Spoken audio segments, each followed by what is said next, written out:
Selamat malam. Indonesia dikejutkan dengan keputusan Trump kenaikan tarif resiprokal sebesar 32%.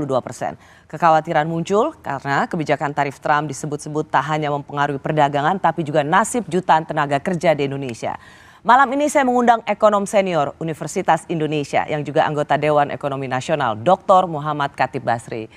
Pak Khatib Basri, selamat malam. Terima kasih udah di Rosi, akhirnya. Rosi, selamat malam udah diundang, kehormatan buat saya. Saya boleh panggil Mas Dede aja ya? Silakan. Mas Dede, kemarin ketika Sarasehan itu adalah pertemuan yang paling lengkap dan interaksi antara pemerintah dengan komposisi yang paling lengkap dengan para pelaku usaha. Presiden, Menko Perekonomian, Menteri Keuangan, Gubernur BI dan jajaran kabinet lainnya. Ada Mas Dede juga kemarin. Yang paling, saya mau masuk hal yang cukup banyak diperbincangkan. Saya tahu bahwa ini adalah bagian dari kelakar. Sri Mulyani mengatakan ini tidak ada yang tidak pernah terjadi. Tidak ada dalam ilmu ekonomi. Jadi para ekonom yang tergabung dalam IC ini pokoknya kelakarnya adalah ini percuma belajar atau something like that.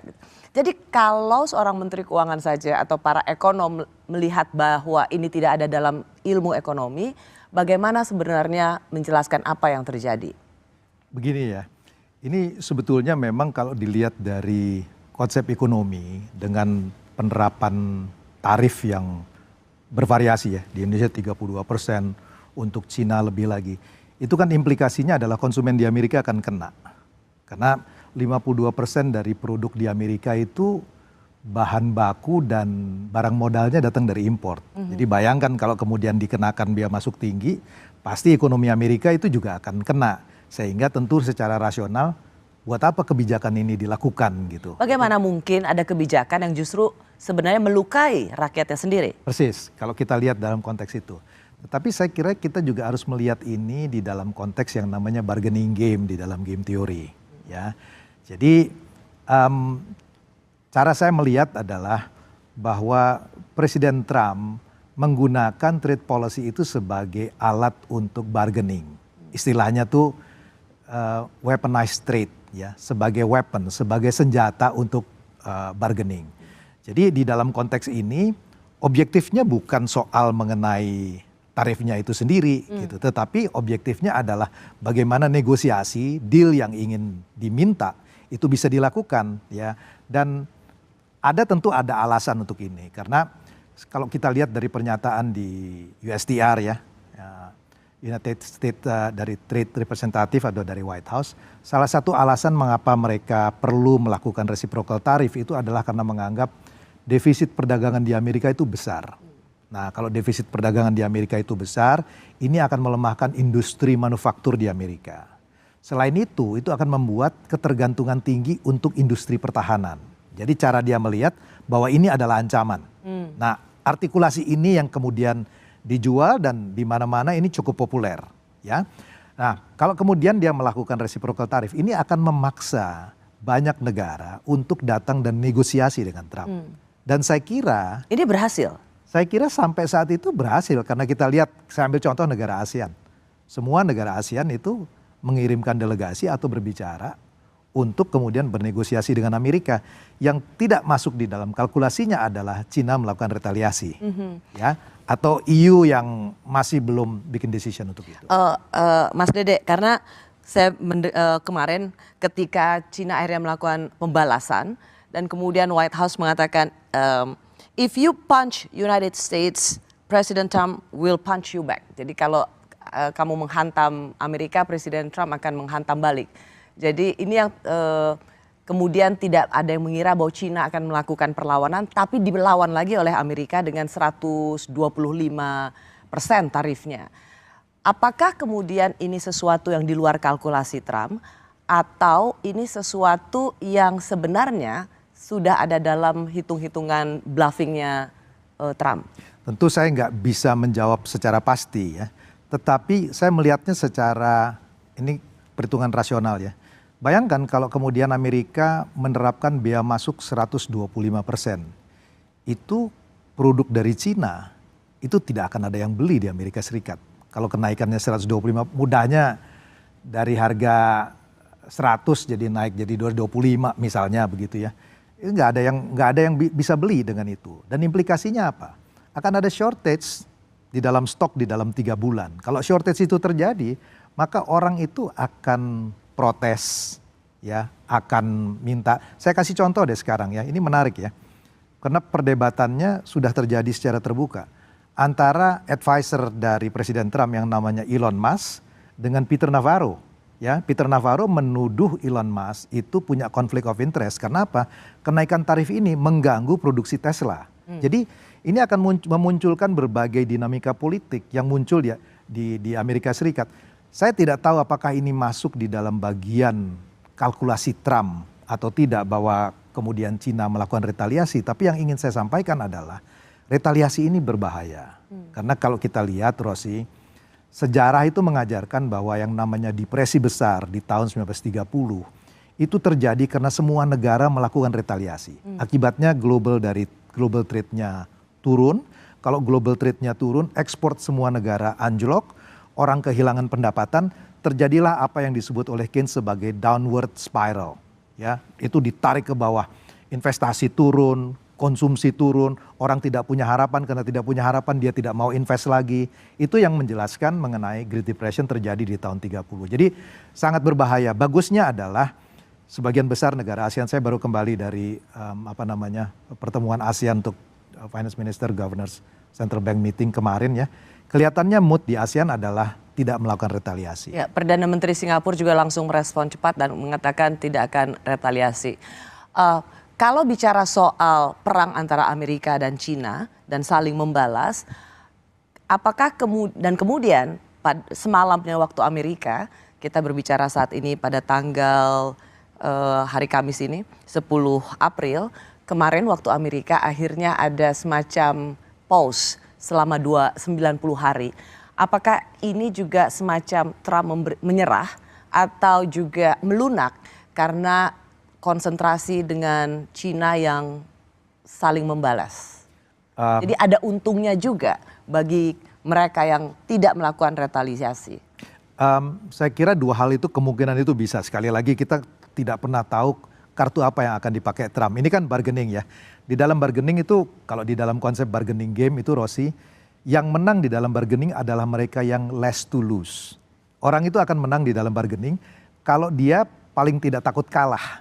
Ya, karena kalau toh dia kalah itu nggak ada soal dengan dia. Nah, kita tidak tahu persis mengenai kartu Trump. Tapi yang ingin saya sampaikan adalah mungkin juga ini terjadi karena efek di financial market di Amerika, di mana bondnya itu mengalami penurunan. Reaksi dari Wall Street itu sangat luar biasa. Dan jangan lupa bahwa sektor finansial di Amerika itu punya kekuatan politik.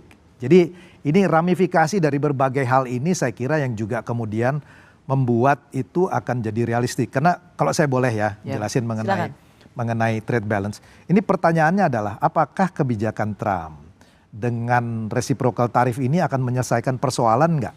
Ya, karena ini akan punya implikasi ke dunia. Sebetulnya ya, yang disebut sebagai defisit di dalam neraca perdagangan itu kan terjadi karena ekspornya lebih kecil dari impor. Kenapa sih bisa terjadi begitu? Karena produksi domestiknya itu tidak cukup untuk kebutuhan domestiknya. Sisanya jadi harus diimpor. Jadi solusinya sebetulnya cuma dua. Produksi dinaikkan atau konsumsinya dipotong. Ya kan? Kalau kita mau naikin produksi berarti kita harus tambah investasi. Kalau investasi mau ditambah harus ada cukup uang untuk membiayai investasi. Jadi ada antara tabungan dengan investasi. Nah sekarang coba kita lihat. Yang dilakukan Trump adalah menaikkan defisit anggaran. Ini rencananya dengan memotong pajak. Kalau defisit anggaran dia lakukan, itu tabungan nasionalnya turun. Karena kan dia defisit.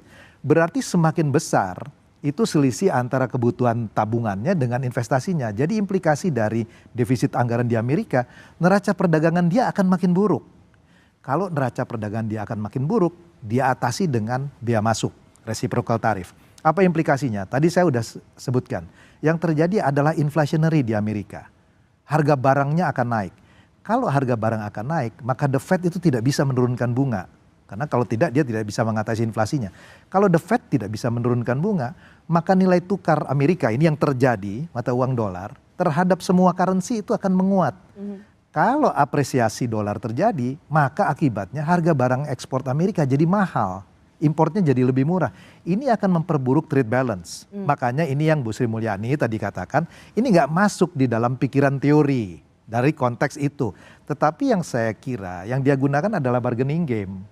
Ya, di mana dia mau istilahnya, saya nggak mau cerita mengenai teknis di sini, itu yang disebut sebagai Bayesian game. Ya, dia mau bargain di sini. Berapa kartu yang ditaruh, kemudian responsnya seperti apa. Kita akan melihat bahwa proses ini akan masih berlangsung cukup lama sebenarnya. Nah, kalau kita lihat setelah kebijakan Trump tadi, the Liberation Day,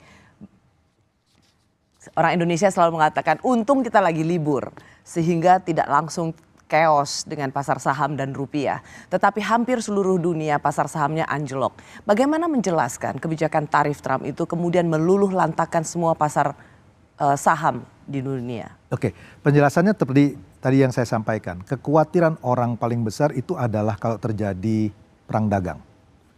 Amerika naikkan tarif, Cina naikkan tarif, EU naikkan tarif, ASEAN naikkan tarif. Akibatnya apa? Global trade collapse. Kalau global trade collapse, ekspor akan turun. Kalau ekspor akan turun, GDP growth akan turun. Kalau GDP growth akan turun, investasi turun, konsumsi turun, ekonomi global akan mengalami resesi. Nah, orang di financial market kemudian rugi bilang, langsung. ya, kalau saya taruh uang di pasar saham, perusahaannya rugi, saya rugi dong. Sebelum itu terjadi, mereka jual. Karena financial market bekerja 6 bulan sebelum sektor real berjalan. Jadi itulah yang kemudian menjelaskan kenapa stock market drop, kemudian mata uang di berbagai negara drop, itu yang menjelaskan pada saat itu sebenarnya. Nah, bagaimana kemudian posisi Indonesia sebenarnya? Karena toh waktu dibuka kemarin memang langsung ada mitigasi dari Bursa Efek Indonesia. Kalau mau dihentikan sementara kalau dropnya terlalu jauh. Tetapi memang itu tidak mampu menghentikan kejatuhan pasar saham Indonesia. Apakah memang pengenaan tarif 32% untuk Indonesia itu juga dilihat sebagai hukuman yang cukup berat untuk Indonesia? Karena kita melihatnya begini, tentu kalau misalnya pasar saham di berbagai negara drop, orang itu juga melihat kemungkinan akan ada dampak pada ekonomi Indonesia. Dan saya mesti katakan ya, saya pernah jadi Menteri Keuangan, pernah jadi Kepala BKPM, investor itu ngerti mengenai apa yang terjadi di satu negara. Jadi kita itu nggak bisa datang dengan cerita yang bahwa nggak akan ada apa-apa. Mereka bisa baca, mereka bisa lihat data. Jadi it is inevitable, di setiap negara ada risiko dari growth-nya slow down. Nah, sebelum itu terjadi, maka kemudian orang menjual sahamnya seperti yang saya jelaskan. Tetapi sebetulnya yang paling penting adalah sejauh mana dampaknya.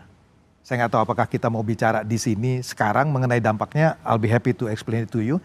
Kalau saya melihat dampaknya kepada Indonesia itu relatif terbatas, Rosi. Relatif terbatas itu meaning positif atau negatif? Ini. Ambil, saya coba bicara dalam bahasa manusia biasa ya. Ambil katakanlah baseline kita 5%. Oke? Dengan adanya reciprocal tarif dari Trump, maka global trade pasti akan turun. Ekspor kita pasti akan turun. Kalau ekspor kita turun, investasi kita pasti akan turun. Kalau investasi turun, GDP growth pasti turun. Oke? Tapi ingat, sumbernya adalah ekspor. Nah, saya kasih sebuah analogi yang mudah-mudahan nggak terjadi. Cara terbaik untuk tidak kalah di dalam Piala Dunia adalah tidak ikut. Pasti, 100% guaranteed, mudah-mudahan kita ikut di Piala Dunia. Cara terbaik untuk terhindar dari negatif global spillover adalah tidak terintegrasi. Jadi negara yang semakin terintegrasi pada global pasti akan terpukul jauh lebih dalam. Saya kasih contoh, Singapura rasio dari ekspor terhadap GDP-nya 180%. Vietnam 78%. Indonesia itu hanya 25%. Dan pasar Amerika itu hanya 10% dari kita.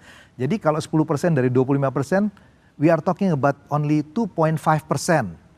Ya, of GDP. Jadi bisa dibayangin dampaknya akan relatively less. Ada satu estimate yang dilakukan oleh Bank Dunia misalnya, mereka memperkirakan bahwa dengan efek ini growth kita itu akan turun, tapi turunnya mungkin hanya 0,5%. Nah, saya tidak akan terlalu terkejut misalnya Singapura tahun ini pertumbuhan ekonominya akan lebih rendah dibanding kita. Mereka tadinya targetnya 1-3, mungkin angka terakhir mereka muncul dengan 2,8. Saya kira Indonesia masih bisa tumbuh di 4,5%. tentu kita harus hati-hati, second round effect dari Cina tuh nantinya seperti apa. Jadi yang saya katakan bahwa relative speaking sebetulnya oke. Dan Rosi jangan lupa ya, satu hal yang penting ya, ini saya selalu mengatakan begini, Indonesia is probably one of the least unattractive countries in the world. Not because we are doing great, but because the other part of the world are in trouble. Jadi karena dunia ini kacau, kita paling lumayan gak kacau lah gara-gara tadi share dari ekspor terhadap GDP-nya kecil. Dan investor kalau dia invest, dia akan melihat relatif karena dia not looking for perfection. Gak ada yang perfect. Tapi dia cari yang returnnya relatif lebih baik di antara negara ini. Dia akan masuk kalau returnnya baik. Tapi satu hal, return itu bisa terjadi kalau pasti. Peraturan, segala macam. Itu sebabnya maka deregulasi jadi penting. Kalau misalnya tadi secara sederhana sebelum saya menutup bagian ini, jadi kenapa apa yang terjadi pada Amerika atau kebijakan tarif Trump itu tidak atau relatively tidak seburuk yang dikhawatirkan banyak orang, karena Indonesia itu tidak terlalu bergantung atau ekspor kita ke Amerika itu tidak vital atau tidak sebesar yang terjadi di Singapura maupun Vietnam. Jadi kita dari satu sisi itu sebenarnya bukan situasi ekonomi yang ideal untuk pertumbuhan ekonomi, tetapi untuk situasi ini disebut yang namanya blessing in disguise. Betul, saya bilang makanya kita beruntung ya, satu, itu yang saya sebut apa yang disampaikan oleh pemerintah kemarin, saya sebut sebagai good policy response. Tetapi in addition to that, kita juga beruntung, makanya saya sebut sebagai good policy response and good luck.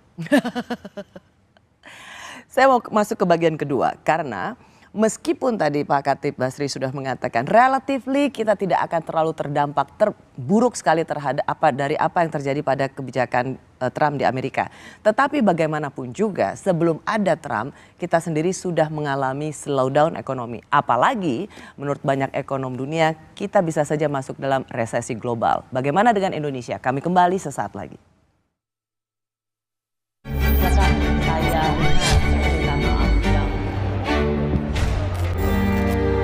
Apa yang terjadi sekarang bisa dikatakan menimbulkan ketidakpastian dunia.